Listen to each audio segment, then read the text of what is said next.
En relación al ministerio pastoral de la mujer, uno de los debates más intensos dentro del cristianismo moderno surge cuando algunos líderes afirman que una mujer no puede ejercer autoridad pastoral sobre una congregación. Recientemente vi un video donde algunos pastores bautistas sostuvieron que si una iglesia tiene una mujer como pastora, entonces realmente no tiene pastora. Pero la pregunta que nos hacemos es, ¿esa afirmación representa fielmente el contexto bíblico, histórico y teológico del cristianismo primitivo? Primero, nosotros debemos entender algo muy importante. Señores, la Biblia fue escrita en contextos culturales profundamente patriarcales, tanto en el judaísmo del Segundo Templo como en el mundo greco-romano, que no limitaba significativamente el papel público de la mujer. Sin embargo, aún dentro de ese contexto, nos vemos que el cristianismo introdujo una versión completamente revolucionaria para su época. Por ejemplo, en la carta a los Gálatas 3:28, Pablo declara: no hay judío ni griego, esclavo ni libre, hombre ni mujer, porque todos vosotros sois uno en Cristo Jesús. Entonces, ese texto no elimina las diferencias biológicas ni sociales, pero sí establece un principio espiritual radical. En Cristo, el acceso al llamado, a la gracia y al servicio no depende del género.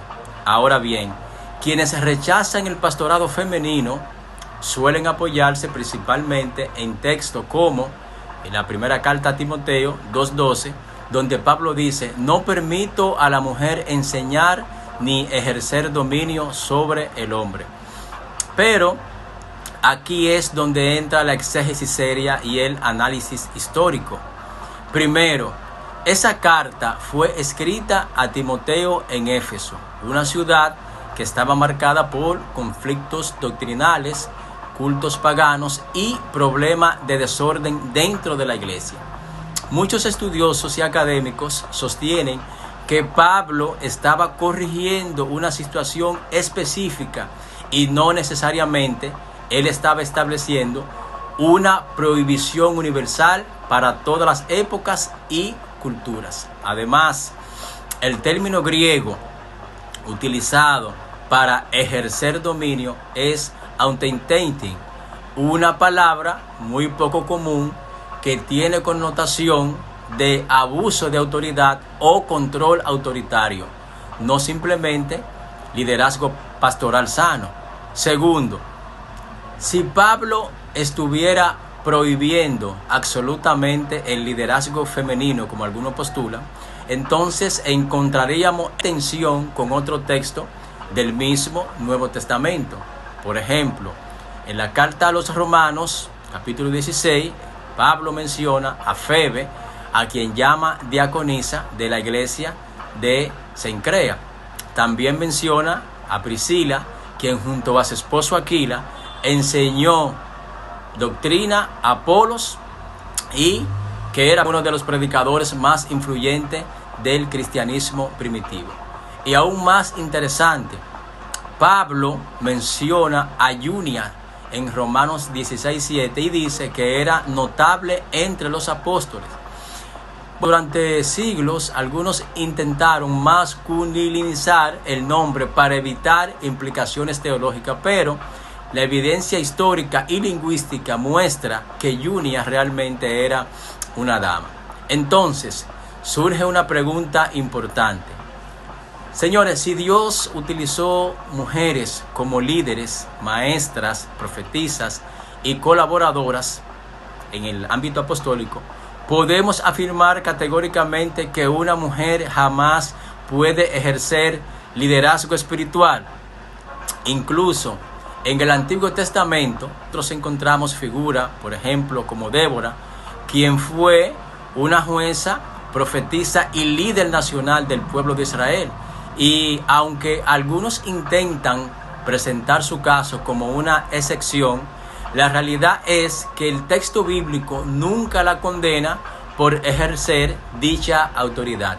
Ahora bien, también debemos ser muy honestos en términos intelectuales. Existen textos que son muy difíciles, hay pasajes que parecen limitar ciertos roles femeninos en algunos contextos específicos, pero una interpretación madura no puede tomar un solo texto aislado, ignorando el resto del panorama bíblico, el contexto histórico y el contexto cultural.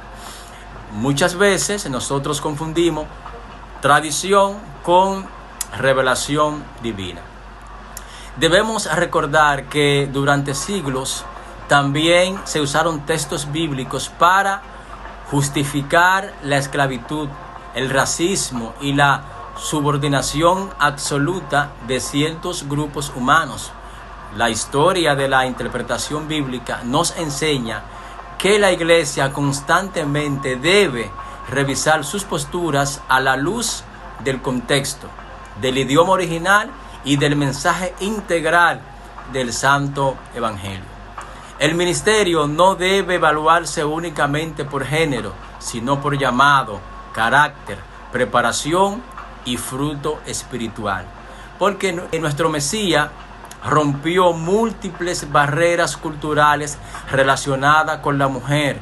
Él habló públicamente con mujeres, permitió que aprendieran como discípulas y las primeras testigos de la resurrección fueron mujeres. En una época donde el testimonio femenino tenía poco valor jurídico en la sociedad judía. Eso no fue accidental. En el reino de Dios, constantemente hay desafíos a estructuras rígidas de poder religiosas y cultural. Por eso, más allá de posiciones denominacionales, este debate debe manejarse con humildad, profundidad bíblica y honestidad histórica.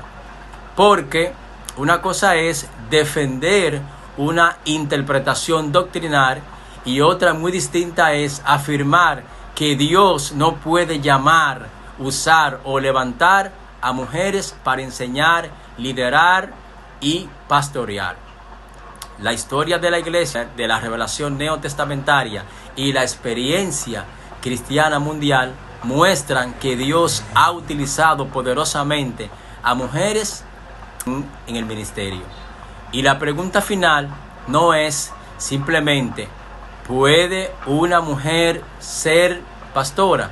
La pregunta más profunda es ¿estamos interpretando la Biblia desde el contexto original o desde tradiciones humanas que nosotros heredamos sin ningún tipo de cuestionamiento?